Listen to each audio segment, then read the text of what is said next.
Hari Sabat, hari kenikmatan. Shalom, saya Monique Rakers dari Fakta Israel. Saudara, saat ini saya berada di Jaffa Street di kota Yerusalem. Kawasan ini adalah kawasan pertokoan, kawasan pusat bisnis, dan juga dekat dengan City Hall dari Yerusalem. Seperti Anda lihat, di belakang saya ada singa yang merupakan simbol kota Yerusalem.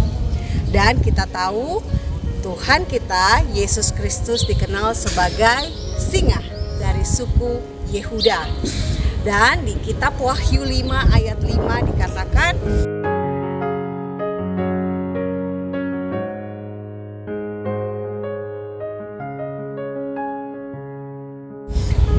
meski kitab Wahyu ada di dalam perjanjian baru, tetapi kitab Wahyu tetap merujuk identitas keyahudian Yesus, yakni sebagai suku dari Yehuda. Saudara, di belakang saya Anda bisa melihat toko-toko tutup pada hari Sabat ini. Saat ini saya berada di jam 10.30 pagi waktu Yerusalem. Dan hari Sabat adalah hari yang ditetapkan oleh Tuhan sendiri untuk menjadi hari pertemuan antara Tuhan dengan umatnya bangsa Israel.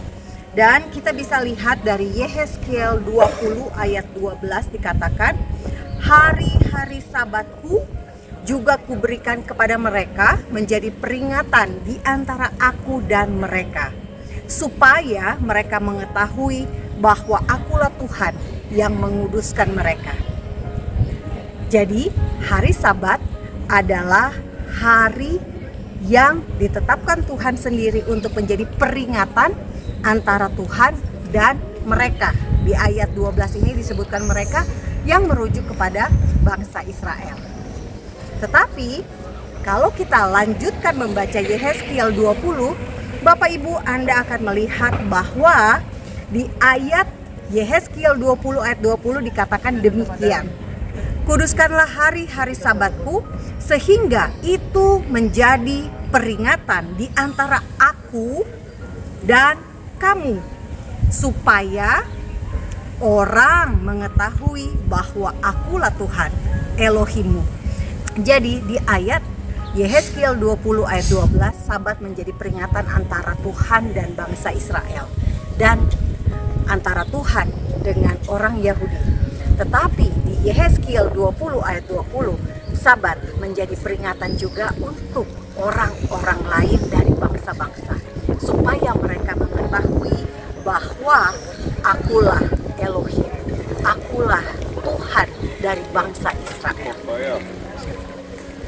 Nah saudara, ada ayat lain yang juga menarik untuk Anda ketahui, yakni dari Yesaya 58. Perikopnya diberikan oleh Lembaga Alkitab Indonesia adalah menghormati hari Sabat. Di ayat 13 dan 14, saya bacakan, apabila engkau tidak menginjak-injak hukum Sabat dan tidak melakukan urusanmu pada hari kudusku, apabila engkau menyebutkan hari Sabat hari kenikmatan dan hari kudus Tuhan, hari yang mulia, apabila engkau menghormatinya dengan tidak menjalankan segala acaramu dan dengan tidak mengurus urusanmu atau berkata omong kosong. Jadi di dalam Alkitab Yesaya 58 ayat 13 dikatakan, Sabat atau hari Sabat, hari perhentian adalah hari kenikmatan. Nah di ayat 14 dikatakan, maka engkau akan bersenang-senang karena Tuhan, dan aku akan membuat engkau melintasi puncak bukit-bukit di bumi dengan kendaraan kemenangan. Aku akan memberi makan engkau dari milik pusaka Yakub, bapa leluhurmu, sebab mulut Tuhanlah yang mengatakannya.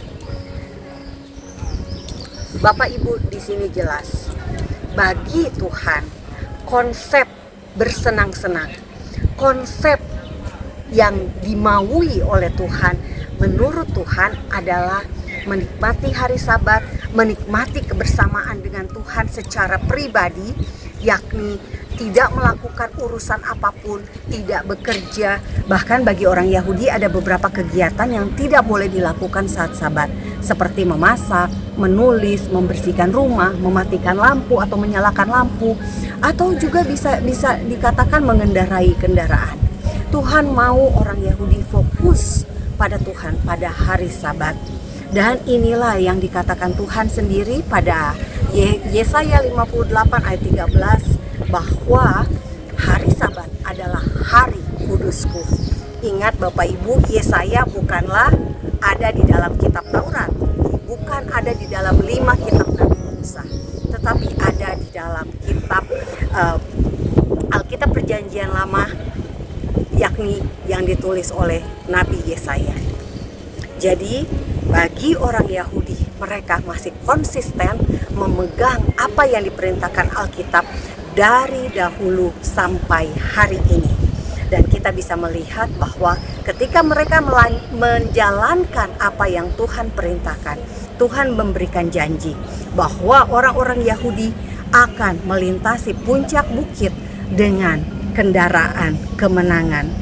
Dan Tuhan sendiri yang akan menyediakan makanan bagi mereka untuk dimakan, seperti yang Tuhan janjikan dari dahulu sampai sekarang.